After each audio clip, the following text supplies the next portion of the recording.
Attacks against industrial control systems are on the rise. According to Dell Global Response Intelligence Defense Network, attacks against industrial control systems were up 100% in 2014.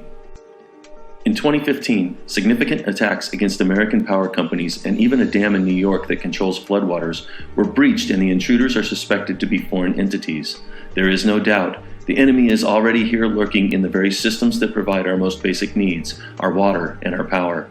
But because we cannot see them, we cannot defend against them.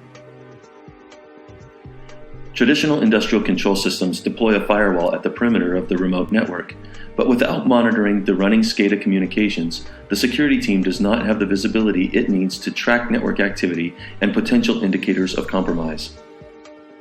Let's assume someone breaks into a utility substation and uses a laptop or other Ethernet device to corrupt data, causing the data center to record everything as normal, when in fact the attacker is systematically turning off the power.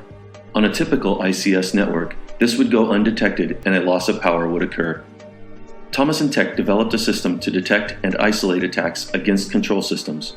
Utilizing proprietary technology to monitor control networks, plus traditional IDS or IPS functionality, the TTL1000 detects attacks against SCADA protocols like Goose, DNP3, and Modbus. Thomas & Technologies uses our proprietary SpyGoose technology to monitor Layer 2 Goose generic object-oriented substation event communications in a simulated substation. Because latency in substation communications is unacceptable, we passively monitor the Goose communications by way of a mirror port on the switch.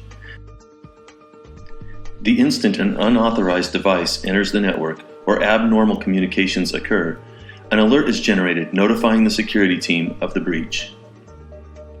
The TTL1000 is comprised of three components. The first is ruggedized hardware with no moving parts that can withstand temperatures as high as 140 degrees or minus 40 degrees Fahrenheit. The second component is a virtual machine running a commercial off-the-shelf next-generation firewall like Cisco's Virtual Firepower appliance or the virtual Palo Alto IPS. The third component is Thomas & Tech's SpyGoose monitoring package running on another virtual machine. The TTL1000 gives you confidence that your operational network has not been tampered with because of its capability to detect a new device introduced into the industrial control network, to detect packet injection attacks, detect packet corruption, detect packet replay attacks, and to detect packet time variances. No longer must we be blind in the operational network. Now we can get immediate notification of unauthorized activity in the industrial control network with Thomas & Technologies TTL1000 and SpyGoose.